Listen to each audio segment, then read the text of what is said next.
വെറും കരിയിലയിൽ നട്ടിട്ട് വളർന്നിട്ട് അതിലിതാ കായൊക്കെ വന്ന് വിജയിച്ച ഒരു കൃഷിയാണ് കേട്ടോ ഇന്ന് ഞാൻ നിങ്ങളെ കാണിക്കാൻ പോകുന്നത്.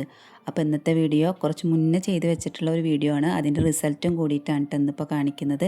അപ്പോൾ അത് നോക്കിക്കേ, നമ്മുടെ വാളരിപ്പയർ നല്ല അടിപൊളിയായിട്ട് തന്നെ വന്നിട്ടുണ്ട് കേട്ടോ. അപ്പോൾ ആ വീഡിയോ ഒന്ന് നമുക്ക് കണ്ടു നോക്കിയാലോ. സിമെൻറ്റ് ചാക്ക് ഒരു കയറൊക്കെ വെച്ച് കെട്ടി മറിച്ചെടുത്ത് നല്ല അടിപൊളിയാക്കി സെറ്റാക്കി എടുത്തിട്ട് ഫുള്ള് കരിയില നിറച്ചിട്ടുണ്ട് കേട്ടോ. ഇനി നമുക്ക് വേണ്ടത് നല്ല മിനറൽ വാട്ടറിൻ്റെ ബോട്ടിൽസാണ്. അപ്പം ഞാനിപ്പോൾ കട്ട് ചെയ്യുന്നത് വെളിച്ചെണ്ണയുടെ കുപ്പിയാണ് കേട്ടോ. പിന്നെ അതിങ്ങനെ അടിവശം ഇങ്ങനെ കട്ട് ചെയ്തിട്ട് എടുക്കണം. നമ്മളിന്ന് കുപ്പി വെച്ചിട്ടാണ് ഈ വിത്ത് മുളപ്പിക്കാൻ പോകുന്നത്. അപ്പോൾ കരിയിലയിൽ നമ്മൾ ഈ ഒരു കുപ്പി ഇറക്കി വെക്കും കേട്ടോ. അപ്പോൾ എൻ്റെ ആ സൈഡിലിരിക്കണുണ്ട് ആ ഒരു ചുമന്ന വിത്താണ്. അമരപ്പയറിൻ്റെ വിത്താണോ എനിക്ക് അറിഞ്ഞുകൂടാ. അമരപ്പയറല്ല കേട്ടോ സംഭവം, നല്ല വലിയൊരു പയറാണ്. അപ്പോൾ അതിൻ്റെ പേര് എനിക്കറിയില്ല, ഞാൻ ഫോട്ടോ എടുത്തിട്ടുണ്ടായിരുന്നില്ലേ. വിത്തായിട്ട് ഇങ്ങോട്ട് പോരുകയാണ് ചെയ്തത്. നമുക്കൊരു വീട്ടിൽ നിന്ന് കിട്ടിയതാണ് കേട്ടോ, മാമാടെ വീട്ടിൽ പോയപ്പോൾ കിട്ടിയതാണ്. അപ്പോൾ ഞാനിതാ ഇങ്ങനെ കട്ട് ചെയ്തിട്ട് അടിവശം പിന്നെ മുകൾ വശം ഇങ്ങനെ ഓപ്പൺ ആയിട്ടാണ് കേട്ടോ, ഒരു റൗണ്ട് പോലെ ഇത്രയേ ഉള്ളൂ. അപ്പോൾ അത് ഈ ഒരു ചാക്കിലേക്ക് ഇങ്ങനെ ഇറക്കി വെച്ച് കൊടുക്കുന്നുണ്ട്. ഞാനിങ്ങനെ എന്താ ചെയ്യുന്നതെന്ന് വെച്ചാൽ വിത്ത് ഇതിൽ മുളപ്പിച്ചെടുത്താൽ നമുക്ക് ഇനി വേറൊരു ഭാഗത്തേക്ക് പറിച്ച് നടേണ്ട ആവശ്യമില്ല. അപ്പോൾ ഇതേപോലെ നടുകയാണെങ്കിൽ നമുക്ക് ഈ ഒരു സിമൻറ്റ് ചാക്കിൽ തന്നെ നമുക്ക് നമ്മുടെ ആ ഒരു തൈ വളർത്തിയെടുക്കാൻ പറ്റും കേട്ടോ. അപ്പോൾ രണ്ടാമത് പറിച്ച് നടാതിരിക്കാൻ വേണ്ടിയിട്ടാണ് ഈ ഒരു മെത്തേഡ് ചെയ്യണത്. പിന്നെ നമ്മൾ കുറച്ച് മണ്ണാണ് ഉപയോഗിക്കുന്നത്, അതുകൊണ്ടാണ് കേട്ടോ ഈ ഒരു പ്ലാസ്റ്റിക് പോട്ടിൽ ഞാൻ കട്ട് ചെയ്തിട്ട് ഇങ്ങനെ വെച്ച് കൊടുക്കുന്നത് കേട്ടോ. അപ്പോൾ അത് അതിൻ്റെ അടിയിലേക്ക് വേര് പൊയ്ക്കോളും. ഇപ്പം തൈ വലുതായി വരുമ്പോൾ നമുക്ക് ഈ പ്ലാസ്റ്റിക് ബോട്ടിൽ എടുത്ത് മാറ്റും ചെയ്യാം കേട്ടോ. അപ്പോൾ അത് നമ്മുടെ മുല്ലപ്പൂവൊക്കെ നല്ല സൂപ്പറായിട്ട് വിരിഞ്ഞിട്ടുണ്ട്, നല്ല മണമുണ്ട് കേട്ടോ. അപ്പോൾ എൻ്റെ ശിങ്കിടി ഇത് അവിടെ ഇരുന്നിട്ട് പിന്നെ ഫോൺ നോക്കിയിരിക്കാറ് കേട്ടോ. പൂവിൻ്റെ അടുത്ത് ഇവിടെ കുറേ പൂക്കളുണ്ട്, റോസ് ഉണ്ട്, ചെമ്പരത്തി ഉണ്ട്, മലസ്റ്റോം ഉണ്ട്, പിന്നെ മുല്ല ഉണ്ട്. അപ്പോൾ അതിൻ്റെ ഒക്കെ അങ്ങനെ ഭംഗിയൊക്കെ ആസ്വദിക്കുന്നുണ്ടോ അതോ ഫോണിൽ തന്നെ നോക്കിയിരിക്കാനാവോ. അപ്പോൾ ഇങ്ങനെ ഗെയിം കളിച്ചുകൊണ്ടിരിക്കുകയാണ് കേട്ടോ, വെക്കേഷനില്ലേ. അപ്പോൾ നമ്മൾക്ക് കിട്ടിയത് 3 പയറിൻ്റെ വിത്താണ്. അപ്പോൾ ഇനി ഇത് ഉണ്ടാവുമ്പോൾ ഞാനിതിൻ്റെ അപ്ഡേഷനൊക്കെ ഇടുന്നുണ്ട് കേട്ടോ. അപ്പോൾ നമ്മൾക്ക് വിത്ത് നന്നായി മുളച്ച് കിട്ടിയിട്ടുണ്ട്. ഇനി അത് പടർന്ന് പന്തലിച്ച് ഉണ്ടാവേണ്ട ആവശ്യമുള്ളൂ, അത് വീഡിയോയുടെ ലാസ്റ്റ് കാണാം കേട്ടോ, വിത്ത് മുളച്ചതൊക്കെ. അപ്പോൾ നമ്മൾ ഈ വിത്ത് ഞാൻ നടാൻ പോവുകയാണ്. അപ്പോൾ 3 വിത്തും ഞാൻ വിസ്മിയൊക്കെ ചെല്ലിയിട്ട് നട്ടു കേട്ടോ.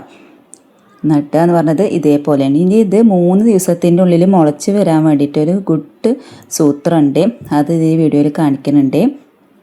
അപ്പോൾ പയറിൻ്റെ വിത്ത് ഇങ്ങനെ 3 എണ്ണം വെച്ച് കൊടുത്ത് പിന്നെ നമ്മൾ കരിയിലയുടെ മേലെ കുറച്ച് മണ്ണും കൂടി ഇട്ട് കൊടുത്തിട്ടുണ്ടായിരുന്നു കേട്ടോ. കരിയില അമുങ്ങാൻ വേണ്ടിയിട്ട് ഇത്തിരി ഒരു കാണാമല്ലേ, ഒരു കുറച്ച് മണ്ണ് മാത്രമേ ഇട്ടിട്ടുള്ളൂ കേട്ടോ.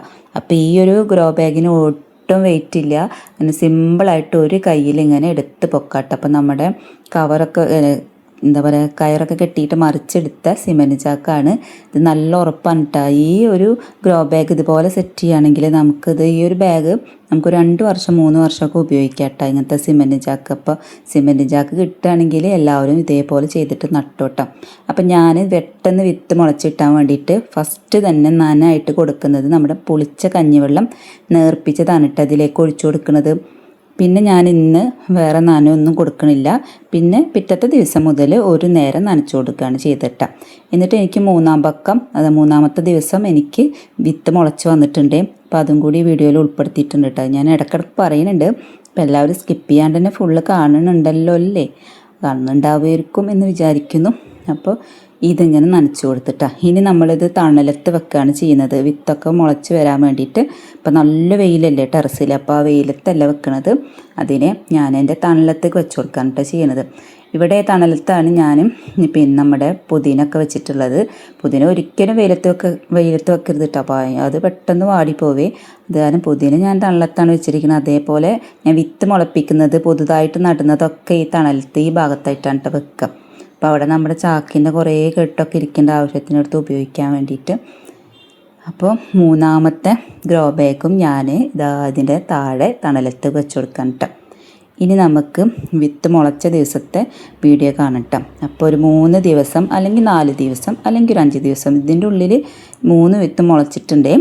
അപ്പോൾ ഒരെണ്ണം മുളച്ചു, ഒരെണ്ണം അങ്ങനെ മുളച്ച് വരുന്നു, മൂന്നാമത്തത് ഇതങ്ങനെ ചെറുതായിട്ട് പൊന്തി വരണുള്ളൂ കേട്ടോ.